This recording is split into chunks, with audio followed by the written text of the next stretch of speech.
Marie sait que Jésus peut faire. Regardez comment Jésus répond. Il dit femme. Jésus rentre dans sa posture de Dieu. Il ne dit pas mère ou maman. Il dit femme. C'est-à-dire que quand Jésus parle à Marie, il ne la voit plus comme sa mère. Il est monté dans une autre dimension. Parce qu'il sait que Marie est venue vers lui. Elle le considère dans une autre dimension. Elle ne va pas parler à son fils. Elle va parler à quelqu'un qui est capable de faire ce que personne ne peut faire dans cette situation-là. Or, quand on est venu dire à Jésus, ta mère et tes frères te cherchent. Jésus répond, et ma mère, ils sont mes frères. Donc il sait, il peut dire ma mère. Mais il est dans un autre niveau. Il me soit permis de suggérer que la demande de Marie vers Jésus déclenche la divinité de Christ. Parfois, votre Dieu est inactif dans votre vie parce que vous ne demandez plus. Pourquoi vous ne demandez plus? À cause de l'habitude. Vous vous êtes habitué à Dieu. Et vous avez considéré que quand j'ai tout ce genre de problème, je sais que je peux gérer comme ci, je sais que je peux gérer comme ça. Oh, my living God, Dieu veut qu'on continue d'aller vers lui. Dieu veut qu'on continue de l'invoquer. Pas comme n'importe qui, mais comme le Dieu capable de renverser les situations impossibles. Je prends la parole du Dieu de Jésus-Christ sur toi. J'arrête l'impossibilité dans ta vie et je te fais rentrer dans le possible. Au nom puissant de Jésus-Christ de Nazareth, je déclenche ton esprit avec l'ail vers Dieu à chaque fois pour le déclencher comme le Dieu de l'impossible, pour qu'il agisse dans ta vie au nom de Jésus-Christ de Nazareth.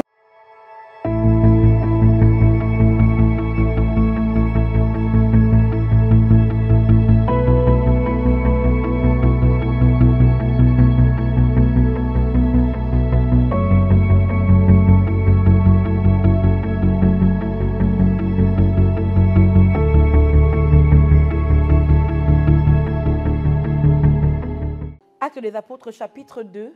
Je vais lire à partir du premier verset, mais ensuite je vais sauter parce que c'est long. Alléluia. Le jour de la Pentecôte, ils étaient tous ensemble dans le même lieu. Tout à coup, il vint du ciel un bruit comme celui d'un vent impétueux. Et il remplit toute la maison où ils étaient assis. Des langues semblables à des langues de feu leur apparurent séparées les unes des autres et se posèrent sur chacun d'eux. Ils furent tous remplis du Saint-Esprit et se mirent à parler en d'autres langues selon que l'Esprit leur donnait de s'exprimer. Or, il y avait en séjour à Jérusalem des Juifs, hommes pieux de toutes les nations qui sont sous le soleil. Au bruit qui eut lieu, la multitude accourut et elle fut confondue parce que chacun les entendait parler dans sa propre langue. Ils étaient tous dans l'étonnement et la surprise et ils se disaient les uns aux autres, voici ces gens qui parlent, ne sont-ils pas tous Galiléens? Et comment les entendons-nous dans notre propre langue à chacun, dans notre langue maternelle? Je saute, verset 12. Ils étaient tous dans l'étonnement et ne sachant que penser, ils se disaient les uns aux autres, que veut dire ceci? Alléluia. Verset 13. Mais d'autres se moquaient et disaient, ils sont pleins de vin doux. Et le thème de mon message, c'est breuvage, une cuvée pour la vie. Alléluia. D'autres se moquaient et disaient, ils sont pleins de vin doux. Alléluia. Je voudrais vous dire ce que la Bible pense du vin doux. Alléluia. Alors, le vin doux, parfois traduit par nouveau vin, est un breuvage mentionné comme étant enivrant dans le livre des Actes des Apôtres. On peut aussi le considérer comme vinaigre ou vin acide. Alléluia. Pouvant être fait de vin ou d'autres boissons fermentées. Hein? Lorsqu'il est coupé à l'eau, il est une boisson commune et bon marché pour les pauvres et l'armée romaine. Alléluia. C'est ce que certains exégètes disent, c'est ce que certaines personnes qui ont fait des recherches sur ce que la Bible appelle vin doux disent, mais aussi dans la réalité, on sait que le vin doux est fabriqué de cette manière. Alléluia. En réalité, donc, le vin doux est l'un des vins les plus... on dit ça, ceux qui boivent. On dit ça comment? Non, les vins les plus... quand le vin est très bon, les vins les plus... quand il est valeureux, c'est ça le mot, valeureux? De bonne qualité, voilà. Le vin doux, c'est l'un des vins de meilleure qualité. Amen. Maintenant, quand vous le dites comment? On coupe avec l'eau, c'est ça? Les buveurs, c'est ce qu'on dit. Les ex-buveurs, ceux qui buvaient avant. On coupe, c'est ce qu'on dit, hein? pour enlever, c'est ça, non? Mais dites-moi, moi je ne connais pas. Tu es seulement à la caméra, tu ne réponds pas oui. Vous aviez un passé, les amis. Oh. Hein? Donc, pour enlever un peu la teneur en alcool, là, pour que ce ne soit pas trop fort, on dit on coupe, non? C'est ça. Donc, quand on met de l'eau, ce n'est plus un vin de bonne qualité. Ça devient un vin de bon marché. Alléluia. Ce que je trouve extraordinaire ici, c'est que les gens, les Juifs qui étaient là, qui étaient arrivés de toutes les contrées de la terre, estimaient que les apôtres avaient bu du vin doux. Alléluia. À cause de certaines caractéristiques qu'ils avaient vues. Je m'en vais encore vous lire dans mes recherches. On dit certains de ceux qui virent, donc je relis le livre des Actes des Apôtres, les croyants, le jour de la Pentecôte, se moquaient d'eux et disaient, ils sont pleins de vin doux, ils débordaient. Donc, les effets secondaires, c'est parce qu'ils débordaient de joie en proclamant les hauts faits de Dieu. Ils étaient enthousiastes et décomplexés. Ce sont là les deux effets secondaires les plus courants du vin doux. Hein? Un débordement de joie. On est très enthousiaste et puis on perd tous nos complexes. Alléluia. Hein? Vous connaissez, bon, ceux qui buvaient avant. Hein? Ceux qui buvaient avant. Hein? Oh, alléluia. Donc, les gens sont vraiment dans la joie. Une joie qui déborde. Alléluia. Plus de complexes. Tu ne penses même plus à tes problèmes. Tu ne vois même plus que tu n'es plus trop grand détail comme moi. Tu te sens trop mince. C'est-à-dire que non. Alors que, en fait, c'est le vin qui te fait te voir comme ça. Vous comprenez? Donc, les effets secondaires, c'est une joie débordante, une atténuation de la réalité. Alléluia. En fait, ils étaient sous. Amen. Et donc, eux, ils ont dit que ces gens ils étaient décomplexés de cette manière, ils étaient si jovial et si joyeux et ils disaient les merveilles de Dieu dans leur langue maternelle parce qu'ils étaient remplis de vin doux. Amen. Et or, en réalité, c'était l'action du Saint-Esprit. Amen. Ça veut donc dire, ça doit donner une indication sur nous-mêmes. Ça veut donc dire qu'à chaque fois que nous sommes dans une situation de tristesse, on n'aime plus la vie, tout nous énerve, pitié de nous, pauvre de nous, ah, vraiment, je préfère mourir et tout. Ça veut dire que le Saint-Esprit est dans une position dans ta vie qui n'est pas la bonne. Parce qu'en réalité, ou bien le Saint-Esprit est en toi, mais la mesure est beaucoup trop basse. D'accord? Vous m'entendez? La mesure est beaucoup trop basse. Parce que quand le Saint-Esprit t'a rempli totalement, tu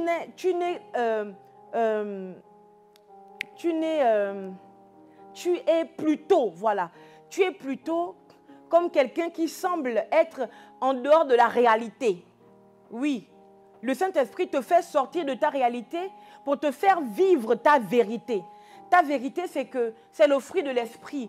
Car le fruit de l'Esprit, c'est la joie. Alléluia. C'est l'amour, c'est la bienséance. Vous connaissez Galates 5, 22. Alléluia. Si tu ressens trop ta situation compliquée, c'est que la mesure de l'Esprit est basse. Parce que le fruit de l'Esprit, c'est la joie. Alléluia. Et c'est pour ça que je veux compris. Je veux compris si vous êtes vraiment vrai avec vous-même. Vous connaissez à quel niveau vous êtes avec Dieu. Vous connaissez à quel niveau le Saint-Esprit est en vous. On le sent dans nos habitudes, dans nos façons de fonctionner. On le sent. C'est pour ça qu'il faut souvent faire des cures. C'est pour ça que je vous emmène au Oracle 21, c'est une sorte de cure. Ça vous force à faire une cure spirituelle de votre être physique et de votre être spirituel parce que le soir, au moins, on prie. Si vous ne priez pas la journée, vous êtes obligé de vous connecter à 21h sur Google Meet. Est-ce que vous voyez? Et vous jeûnez aussi. C'est important de jeûner. C'est important pour le corps physique, mais c'est aussi important pour l'être spirituel. Alléluia. Les apôtres de Jésus qui marchaient avec Jésus étaient incapables de chasser un démon. Et Jésus leur a dit, en fait, vous ne pouvez pas. Parce qu'il y a une catégorie qui ne part que par le jeûne et la prière. Alléluia. Et on sait que les disciples de Jésus ne jeûnaient pas. Mais on lui a fait la remarque, pourquoi les disciples de Jean jeûnent, les pharisiens jeûnent, mais toi, tes disciples ne jeûnent pas. Et Jésus a dit que mais l'époux est là. Est-ce que vous avez vu que les amis de l'époux peuvent jeûner quand l'époux est là? Ils vont jeûner quand l'époux va partir. Alléluia. Mais les amis, nous ne sommes ni Pierre ni Paul. Alléluia. Ni Pierre ni Jean, j'allais dire. Jésus est déjà monté. Nous sommes obligés de faire des cures spirituelles. Alléluia. Des cures spirituelles pour booster notre âme, pour laver notre corps. Oui, le jeûne purifie le corps. Alléluia. Là, je parais très normal. Amen. Mais dans cette normalité, je veux dire que là, ce n'est pas encore le mystique. Dans ce normal, je voudrais que vous acceptiez de jeûner d'abord dans votre cœur. Pas parce que je l'exige.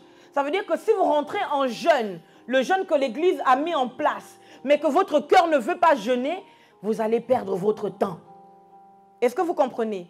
Donc, je vous explique les bases du jeûne, les bienfaits du jeûne, pour que votre cœur soit d'accord pour jeûner, afin que le jeûne puisse non seulement impacter votre corps physique, mais aussi votre être spirituel.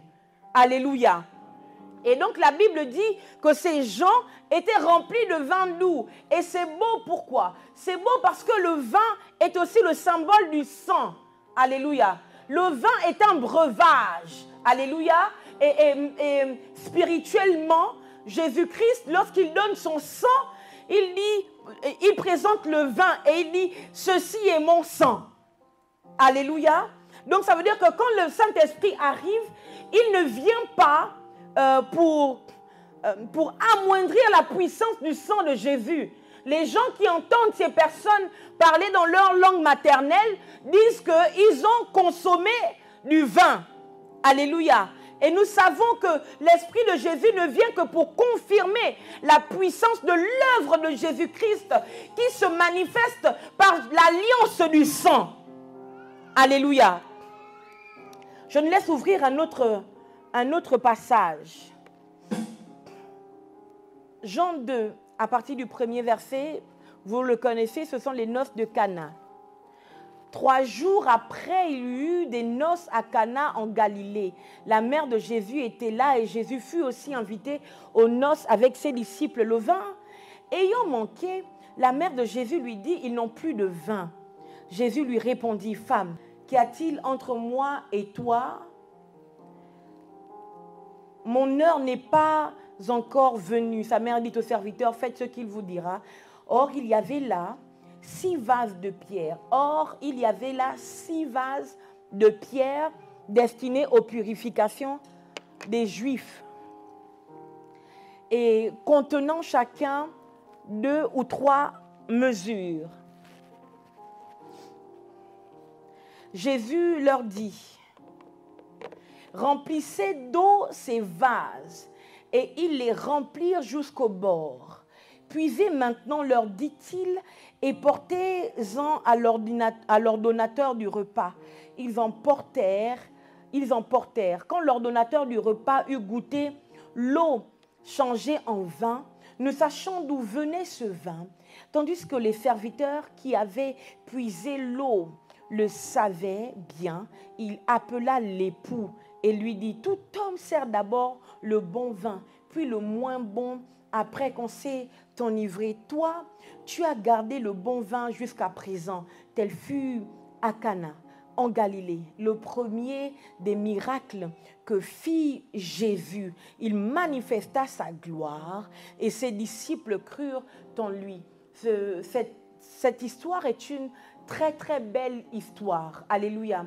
La première fois que Jésus accomplit un miracle, moi je crois que ce n'était pas le premier miracle de Jésus. C'est ce que moi je crois. D'accord? Je pense que ce n'était pas le premier miracle de Jésus. Mais la Bible a écrit que c'est le premier miracle. D'accord? Donc on va croire que c'est le premier. Sinon c'est sûr, ce n'est pas le premier miracle de Jésus. Parce que Jésus ne peut pas être Dieu. D'accord? Totalement Dieu. Et puis son premier miracle... Et puis son premier miracle arrive là. Non. Moi, je crois que Jésus a déjà fait beaucoup de miracles. Maintenant, celui-ci est significatif. Pourquoi? Pour les raisons qui vont suivre. Le titre de mon message, c'est Breuvage, 2 points, une cuvée pour la vie. Jésus parle. Marc 16, à partir du verset 17, la Bible dit, « Voici les miracles qui accompagneront ceux qui auront cru. En mon nom, ils chasseront les démons. Ils parleront de nouvelles langues. Ils saisiront des serpents. S'ils boivent quelques breuvages mortels, il ne leur fera point de mal. » Alléluia. Est-ce qu'on peut s'arrêter ici? Pour moi, je pense que ce n'était pas le premier miracle de Jésus.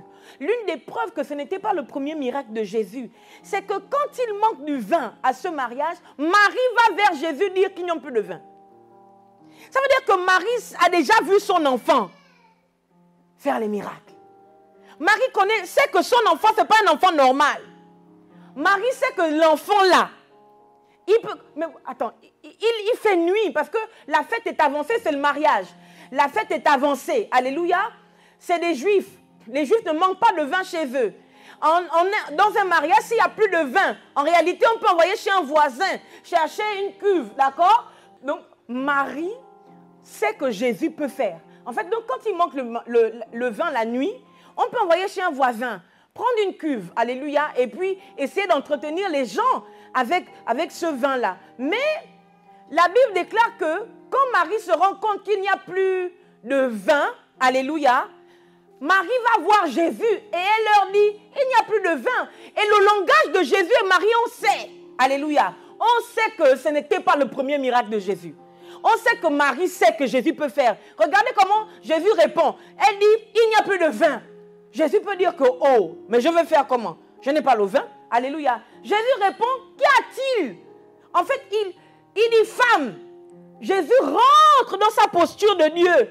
Alléluia. Il ne dit pas mère ou maman. Alléluia. Il dit femme. C'est-à-dire que quand Jésus parle à Marie, il ne la voit plus comme sa mère. Il est monté dans une autre dimension. Parce qu'il sait que Marie est venue vers lui. Elle le considère dans une autre dimension. Elle ne va pas parler à son fils. Elle va parler à quelqu'un qui est capable de faire ce que personne ne peut faire dans cette situation-là. Alléluia. C'est la nuit, on ne peut plus aller acheter du vin. Amen. Elle va le voir, elle dit, ils n'ont plus de vin. Et Jésus monte dans une autre dimension. Voilà pourquoi il appelle sa mère femme. Il ne dit pas mère. Il ne dit pas maman. Or, quand on est venu dire à Jésus, ta mère et tes frères te cherchent. Alléluia. Jésus répond, qui sont ma mère? Qui sont mes frères? Donc il sait, il peut dire ma mère. Alléluia. Mais il est dans un autre niveau. Il est monté à une autre dimension. Qu'il me soit permis de suggérer que la demande de Marie vers Jésus déclenche la divinité de Christ. Donc, parfois votre Dieu est inactif dans votre vie parce que vous ne demandez plus. Je peux redire. Dieu est inactif dans votre vie parce que vous ne demandez plus. Pourquoi vous ne demandez plus? À cause de l'habitude. Vous vous êtes habitué à Dieu. Et vous avez considéré que quand j'ai ce genre de problème, je sais que je peux gérer comme ci, je sais que je peux gérer comme ça. Oh, my living God, Dieu veut qu'on continue d'aller vers lui. Dieu veut qu'on continue de l'invoquer. Pas comme n'importe qui, mais comme le Dieu capable de renverser les situations impossibles. Je prophétise au nom puissant de Jésus-Christ de Nazareth que depuis que tu es en France, il y a une situation impossible qui est dans ta vie. Depuis un certain nombre d'années, ça fait maintenant à peu près 3 ans que tu passes par cette situation d'impossibilité. Au nom puissant de Jésus, je parle la parole du Dieu de Jésus-Christ sur toi. J'arrête l'impossibilité dans ta vie et je te fais rentrer dans le possible. Au nom puissant de Jésus-Christ de Nazareth, je déclenche ton esprit afin qu'il aille vers Dieu à chaque fois pour le déclencher comme le Dieu de l'impossible, pour qu'il agisse dans ta vie au nom de Jésus-Christ de Nazareth. Est-ce que tu peux te lever un moment? Prie pour ta propre situation, prie pour ta propre vie. Vas-y, prie. Prie avec violence et autorité. Prie s'il te plaît, prie. Ne chuchote pas. Ne fais pas le bon, ne fais pas la belle. Prie. Radaka Soufaria Kata. Le Kebashipara. Le Ketele Mazuva. Alukana. Le Parada. Iketele Kete. Shepa. Rakasumana. Les bracadiakate. Ebeliscantelevasua. Iparadiakate. Newakata. Ishaka. Reketelebrosoto. Et tu pries, Seigneur, sors-moi de toute forme de sécheresse. Sors-moi de toute forme de manque. Et fais-moi rentrer dans l'abondance à tous les niveaux. Vas-y, prie, prie. Prie au nom de Jésus.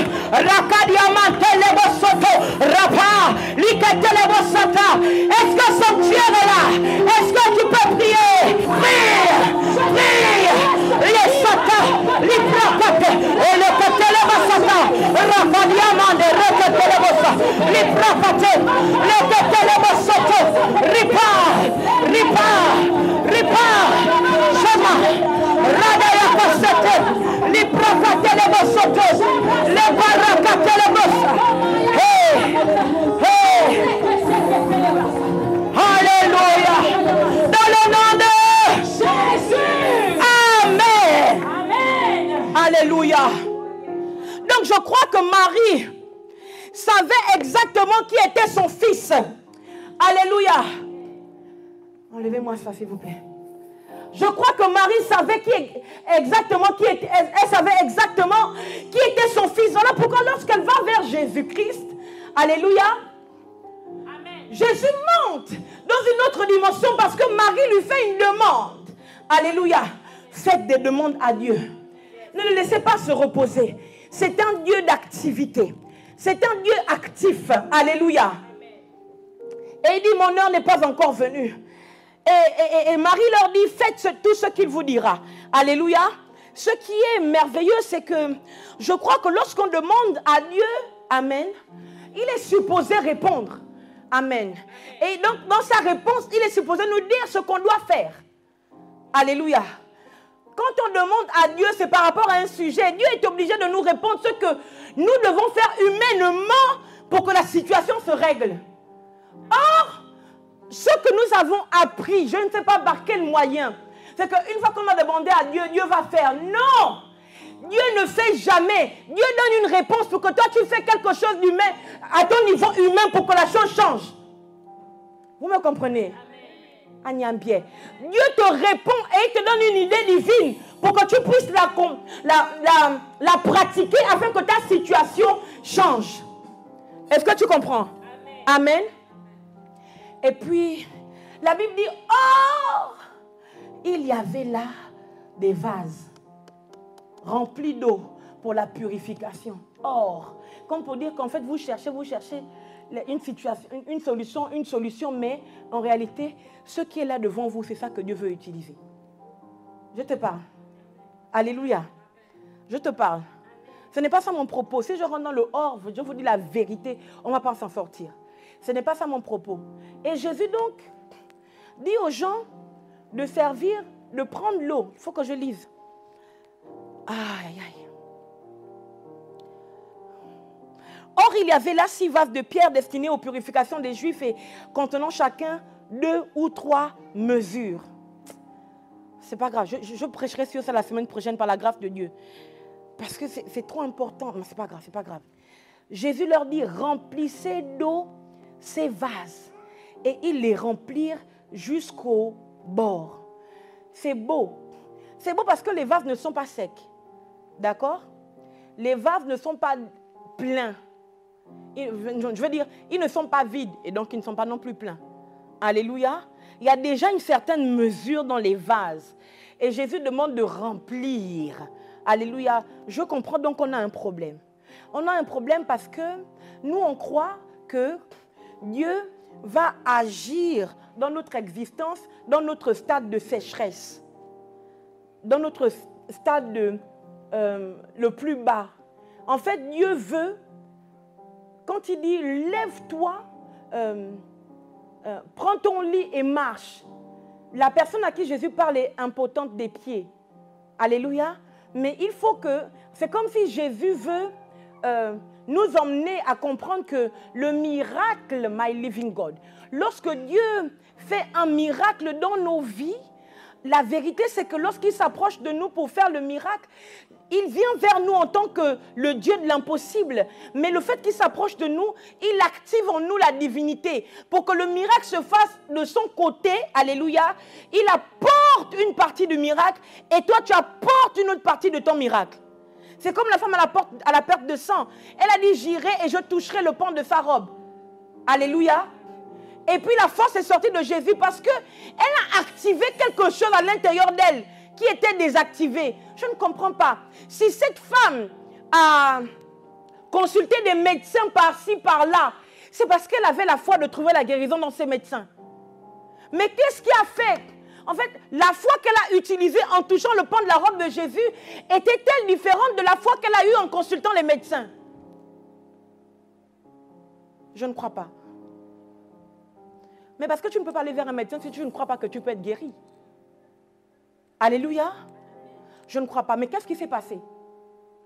Pourquoi? C'est quand elle a touché Jésus qu'elle a réussi à être guérie. Parce que son problème n'était pas d'ordre médical. Son problème était d'ordre spirituel. Alléluia. Donc les médecins ne pouvaient pas la soigner. Amen. Et donc, en allant vers Jésus, elle ne va pas vers le Jésus seulement homme. Elle va vers le Jésus Dieu. Alléluia. Mais elle active en elle la chose qui fait que Dieu agit rapidement avec toi, c'est la foi. Amen. Or, en allant vers les médecins, elle avait la foi. Sauf que ces gens n'étaient pas Dieu. Donc ne pouvaient pas régler son problème qui était d'ordre mystique. Il fallait quelqu'un qui soit Dieu ou qui ait la dimension Dieu pour régler son problème. Alléluia. Donc, par exemple, si elle était allée chez le prophète, ça aurait fonctionné. Parce que lui, il s'est monté dans la dimension Dieu, divine. Amen. Fermons, c'était une parenthèse. Alléluia. Et Jésus dit de remplir. Donc, il y a toujours quelque chose. En fait, tu dois toujours fournir quand même quelque chose pour montrer ta détermination. Peut-être pas ça forcément, mais le fait que tu te mettes en mouvement pour que ta situation change. C'est une preuve devant Dieu que tu es décidé à partir d'un point A pour un point B. Alléluia. Je te parle comme ça. Amen.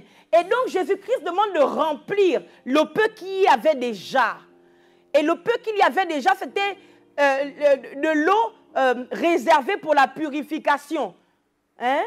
C'est pour ça que nous allons continuer de nous sanctifier. Oh, hein, les consacrés, de nous purifier par le jeûne, par la prière, en lisant la parole et en vivant le pain quotidien chaque jour. Alléluia. Et puis Jésus-Christ demande de remplir les vases d'eau. Et ils ont rempli les vases d'eau. En remplissant les vases d'eau, Jésus leur dit, allez-y vers l'ordonnateur de mariage. En allant, l'eau se change en vin. Alléluia. Et c'est là-bas que je vais. Ce n'est pas le miracle du changement de l'eau en vin que je veux présenter devant vous aujourd'hui. C'est le type de vin. Alléluia. C'est le type de vin qui apparaît dans l'eau, dans les vases. L'eau se change en un type de vin qui serait semblable à un vin doux, qui est donc un vin de grande qualité. Alléluia. Et c'est pour ça que l'ordonnateur de mariage dit que tout homme donne d'abord le bon vin, et puis c'est à la fin qu'il donne le moins bon. Alléluia. Or, lorsque le miracle se fait, Jésus le change directement en vin doux, en vin de grande qualité. Est-ce que vous comprenez? Ça veut donc dire quoi? La remarque de l'ordonnateur de mariage veut dire que le vin qu'ils ont bu depuis le début, qui était supposé donc être un vin de bonne qualité, n'en était pas un.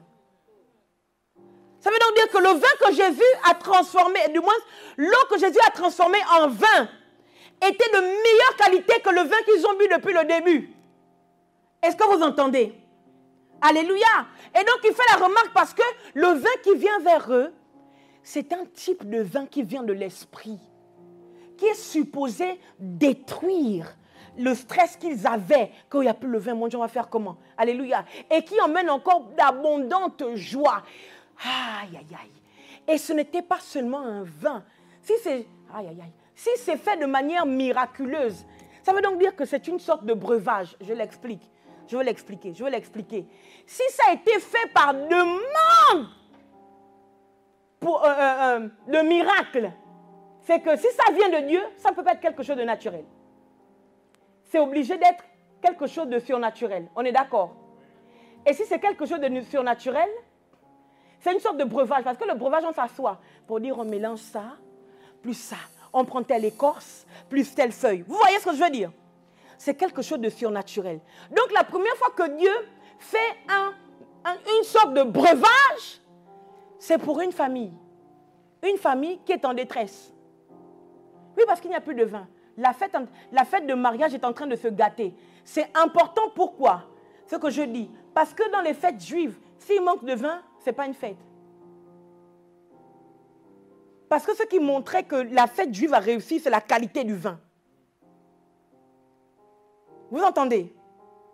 Donc, c'est un breuvage que Dieu prend le temps de façonner pour venir au secours d'une famille qui est en train de vivre la sécheresse de la festivité. Quand je parle de la famille, je parle des mariés. Alléluia. Amen. Je prie que Dieu se consolide les mariés, que Dieu apporte le mariage à ceux qui en veulent. Alléluia. Hein? Que Dieu fasse rentrer celles et ceux qui veulent dans le mariage. Alléluia. Amen. Et donc Jésus-Christ fait ressortir un vin, un type de vin doux. Celui dont on dit qu'il détruit les complexes, il emmène une joie débordante. Alléluia. Le type de vin doux que les disciples ont expérimenté dans la chambre haute. Amen.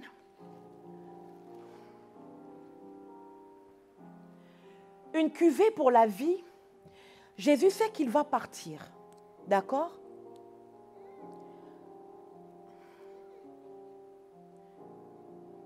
Jésus sait qu'il va partir et il veut nous laisser un breuvage. Un breuvage qui donne la vie.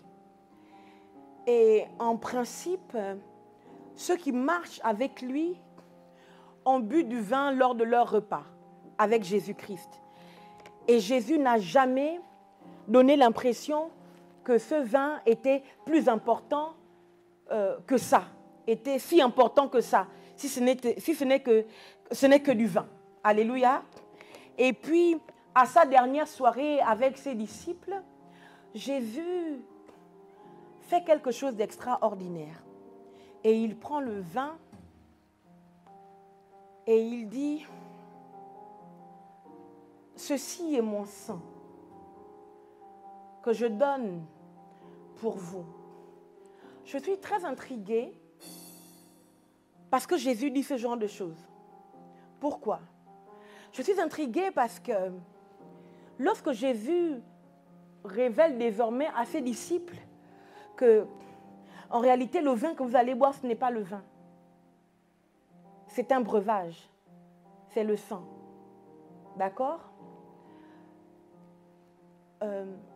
Jésus le leur donne et il consomme. Il ne frotte pas sur le corps. Oui? Il le consomme. Il l'avale. Alléluia.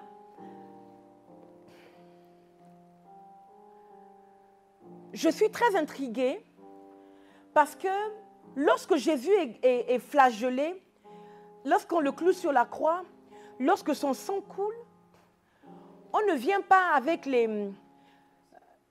comment on appelle ça, les récipients en dessous de la croix pour que ça coule, là-dedans pour qu'on puisse boire. Est-ce que vous entendez? D'accord?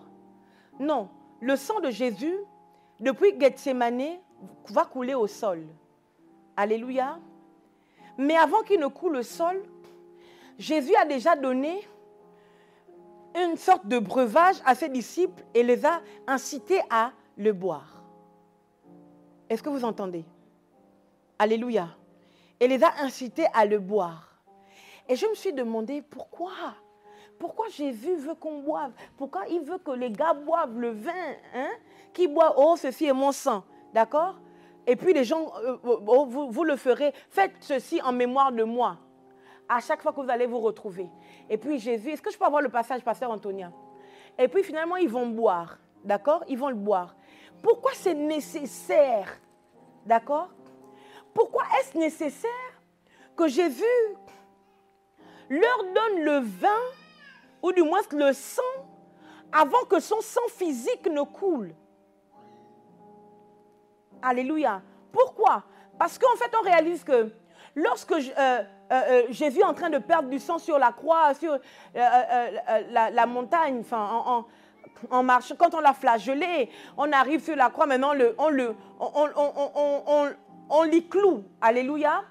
Mais ma question, du moins mon interrogation ou bien ma curiosité se penche sur le fait que était-ce nécessaire que Jésus-Christ baptise le vin qu'il donnait à ses disciples en sang? Était-ce nécessaire quand il sait que en réalité son sang va couler? Alléluia. Sur la terre, il peut juste dire que ce n'est pas grave. Voilà, je vais mourir, mon sang va couler. Voilà, pour le pardon des péchés de tous, pour que chacun recouvre la vie et toutes ces choses, pour que vous ayez la vie éternelle. Pourquoi faire le rituel de consommer le sang? Prends le micro pour lire, maman, s'il te plaît.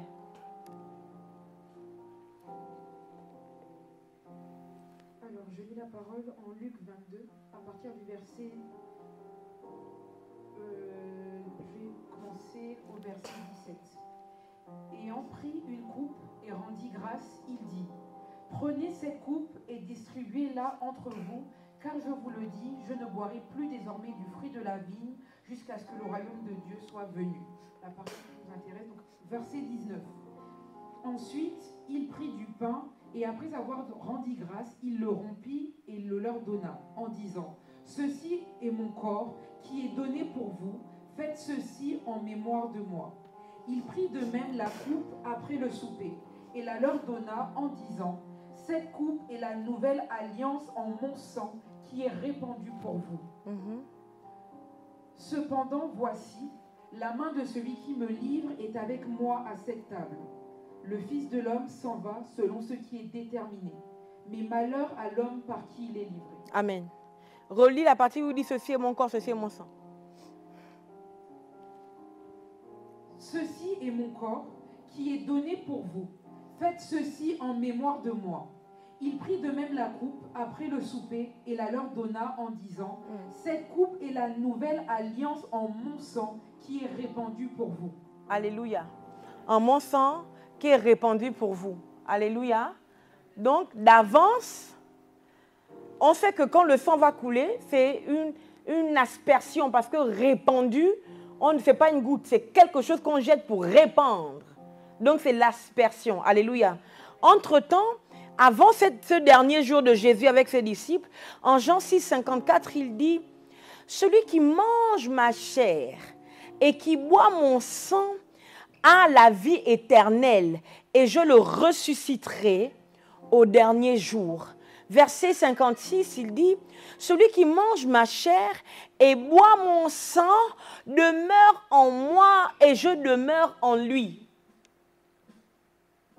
Je peux relire. 54, celui qui mange ma chair et qui boit mon sang a la vie éternelle, et je le ressusciterai au dernier jour. Verset 56, celui qui mange ma chair et qui boit mon sang demeure en moi et je demeure en lui. Vous avez compris? Je vous ai posé la question, mais pourquoi Jésus a besoin qu'on boive avant que le sang ne coule au sol? Vous avez entendu, non? C'était ça la question, non? Pourquoi c'est nécessaire de boire? Pourquoi? Pourquoi? Je comprends que la vérité, c'est quoi? C'est que le sang qui coule seulement à terre n'est pas suffisant pour que tu aies la vie. D'accord? Il faut que le sang entre en toi comme un breuvage pour que tu aies la vie. Alléluia. C'est-à-dire que l'alliance de Christ par le sang, ce n'est pas seulement un sang qui a coulé à terre. C'est d'abord un sang qui rentre en nous pour qu'on ait la vie éternelle, mais plus encore pour que Dieu vienne. Aïe, aïe, aïe, aïe, aïe, aïe, aïe. En fait, le sang est une porte par laquelle Dieu rentre à l'intérieur de nous pour demeurer en nous. Je peux redire. Celui qui mange ma chair et qui boit mon sang demeure en moi et je demeure en lui. Ça veut dire quoi? Ça veut donc dire que le sang est le corps de Jésus que nous mangeons. Je croyais que c'était seulement Dieu qui rentrait en nous pour demeurer en nous. Mais cet acte que nous posons, c'est qu'il y a une sorte de... On appelle ça comment? Pendant qu'on prend le sang et le corps de Jésus, il rentre en nous et nous aussi on rentre en lui. Hein? Une fusion. C'est mieux, non? C'est mieux. Voilà, c'est mieux comme ça. On fusionne avec le Seigneur en mangeant son corps et en buvant son sang. Ça veut dire que si le sang avait seulement coulé et le corps avait seulement été blessé, ça n'aurait pas été la même chose. Alléluia. Il était nécessaire. Aïe. Si le sang avait coulé, ça allait seulement faire comme le sang d'Abel a fait. Le sang d'Abel a coulé et le sang d'Abel a crié à Dieu qu'on m'a tué, on m'a tué, on m'a tué, on m'a tué. Alléluia. Et Dieu est venu pour régler la situation. Amen. Or, le sang de Jésus parle plus fort que le sang d'Abel. Fortement. Et mieux. La Bible déclare que le sang de Jésus parle mieux que le sang d'Abel. Alléluia. Pourquoi? Parce que si le sang d'Abel a coulé au sol et ça a amené Dieu à maudire le sol, à maudire Caïn, alléluia, tu seras vagabond de par toute la terre. Alléluia. Le sang de Jésus est plus fort parce que le sang de Jésus a non seulement coulé au sol, alléluia, donc cela paraît être quelque chose de simple qu'on a versé comme ça pour certainement détruire la malédiction que nous vivions, alléluia, par la terre. En fait, le fait que tu souffres, la malédiction que tu mangeras à la sueur de ton front doit s'arrêter quand on est chrétien. Ça doit s'arrêter. On ne doit plus manger à la sueur de notre front. Il a dit à Adam, la terre va te produire que des ronces. Alléluia. Ça ne doit plus nous arriver parce que le sang de Jésus a déjà impacté la terre. Alléluia. Mais ce n'était pas suffisant. Pourquoi, my living God? Parce que le problème, c'est que la mort était rentrée en nous. Et la mort avait pris possession et contrôle de nous en tant que personne. Alléluia. Et c'était une mort éternelle de telle sorte que si on meurt sans le Seigneur, nous allons tout droit en enfer. Il fallait absolument que Dieu ramène les choses. Il fallait donc que Dieu vienne, my living God. Si Dieu ne venait pas habiter dans notre corps, nous n'aurons pas eu la vie éternelle. Nous n'aurons pas connu le processus de vivre éternellement. Oh mon Dieu, je nous explique ça mieux. Je vais bien nous expliquer. Le sang et le corps de Jésus nous rendent notre homme intérieur éligible ou bien capable de vivre pour toujours. Mais pourquoi? Pourquoi? Parce que le sang de Jésus rentre à l'intérieur de nous pour ramener, en fait, pour se fusionner avec nos cellules mystiques, pour que nous redevenions Dieu, parce que les dieux ne meurent pas. C'est pour ça qu'il dit que celui qui mange ma chair et boit mon sang a la vie éternelle. Alléluia. Adam était supposé vivre éternellement, mais il est mort. Alléluia, à cause du péché, parce que le péché est rentré s'installer à l'intérieur de lui. Il fallait donc que Dieu trouve un système pour venir se réinstaller dans l'homme. Parce que si l'homme physique peut mourir, alléluia, l'homme intérieur, l'homme spirituel, l'homme Dieu ne peut pas mourir. Donc quand Jésus leur demande de boire le sang et de manger sa chair, de boire son sang, c'est important de dire boire son sang, boire son sang et manger sa chair, c'est pour rendre éligible, du moins pour connecter la divinité qui ne peut pas mourir. De telle sorte que même si physiquement on est mort, spirituellement se relève et on vit éternellement. Maintenant, pourquoi je nous prêche ça aujourd'hui? Je nous prêche ça aujourd'hui parce que si la vie éternelle impacte ton être intérieur, alléluia, tout ce qui est autour de toi, qui semble vouloir mourir, doit vivre. J'explique. Pour que le diable t'élimine, il a plusieurs méthodes qu'il utilise. Et que Dieu me permette de pouvoir le prêcher dimanche prochain. L'une des méthodes que le diable va utiliser, c'est utiliser les sorciers. D'accord? Les sorciers vont s'organiser pour mettre des pièges dans ta vie, pour t'y faire tomber et tu meurs. Sauf que, quand tu meurs par sorcellerie, c'est pas qu'ils t'ont seulement ôté la vie, c'est pas ça. Quand tu meurs par sorcellerie, ils te mangent. Ils mangent ton sang et ils boivent ton sang et ils mangent ta chair. C'est-à-dire qu'il y a quelque chose qui te représente. Vous voyez, non? Qu'ils vont dire qu'ils consomment ça, ça c'est elle. Et puis, physiquement, oh, tu as eu un accident. Oh, mais pourtant, elle avait seulement un mal de tête. On l'a menée à l'hôpital, elle est morte. Est-ce que vous comprenez? Oh, on était là, elle riait, et puis tout d'un coup, elle est tombée, elle ne s'est plus réveillée. D'accord? Il y a cette méthode-là. Amen.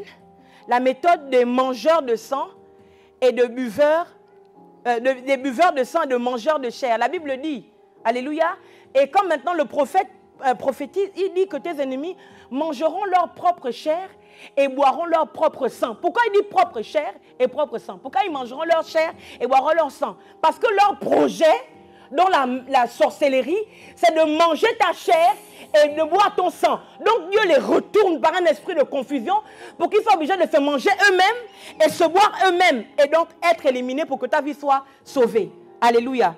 Donc maintenant, quand les sorciers font ça, ils veulent te boire et te manger. Alléluia. Or, qu'est-ce que Jésus fait? Par son sang et par sa chair. Jésus veut que tu consommes.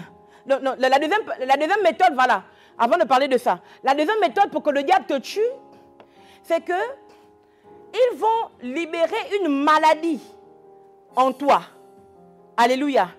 Qui va t'éliminer, soit subitement, soit à petit feu.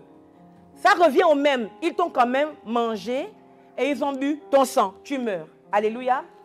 L'autre méthode, c'est ils vont t'amener toi-même à t'auto-détruire. D'accord? Ils vont manipuler ton esprit. Alléluia.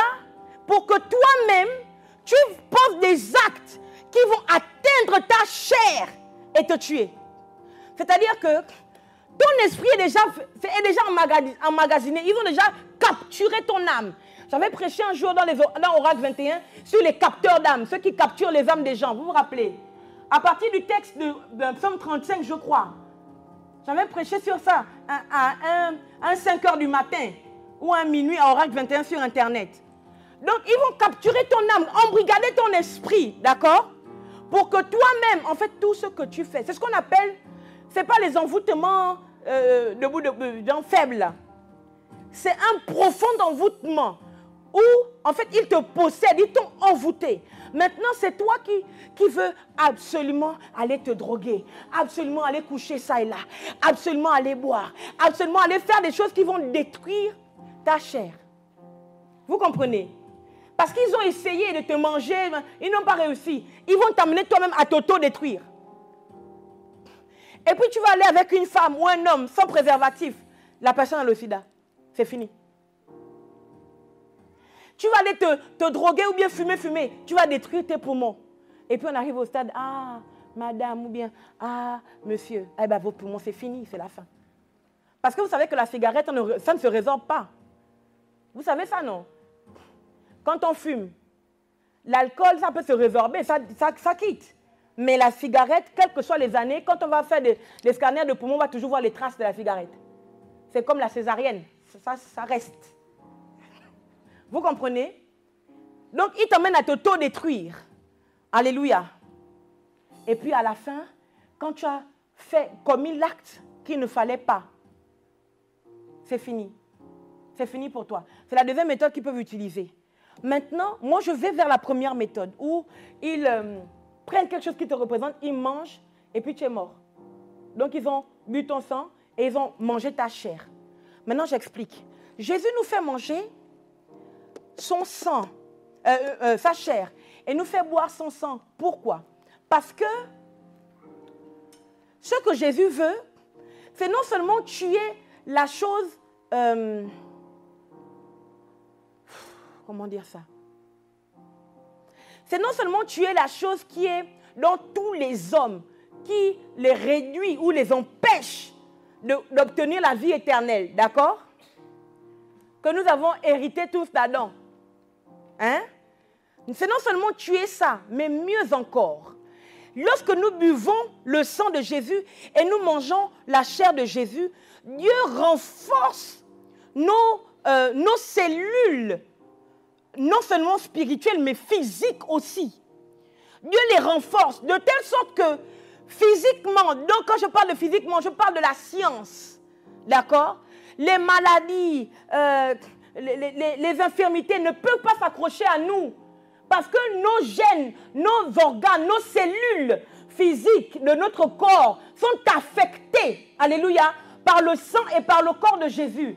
Mais mieux encore, alléluia, lorsqu'il nous permet de manger sa chair et de boire son sang, c'est pour que si mystiquement, ils ont mis en place un complot pour boire ton sang et manger ta chair, que ton sang devienne un breuvage amer pour tes ennemis et que ta chair devienne quelque chose comme un caillou pour tes ennemis, de telle sorte que quiconque voudra boire ton sang soit obligé de mourir.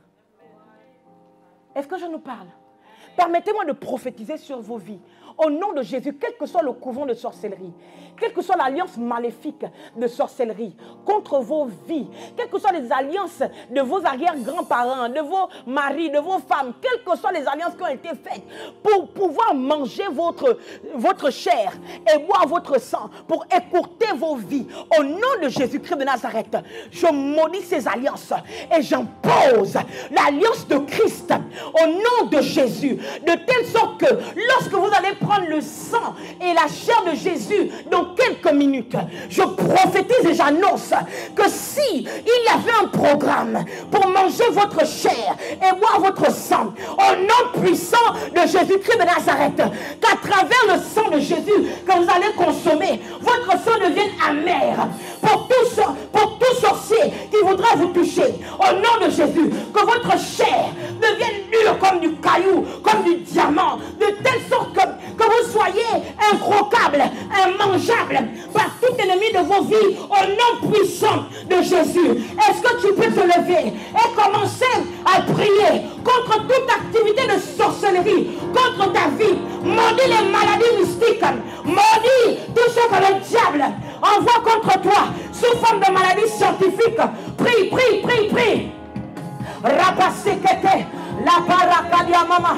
Lekete lebosoto, apara, rekatara basete, rapa ikata, rekete lebosoto, rapa, lekete le mane reka, rapa, le satare de seke, lekatara basete, et le kotora basata, que la vie, par le sang et par le corps de Jésus, te soit transférée au nom puissant de Jésus.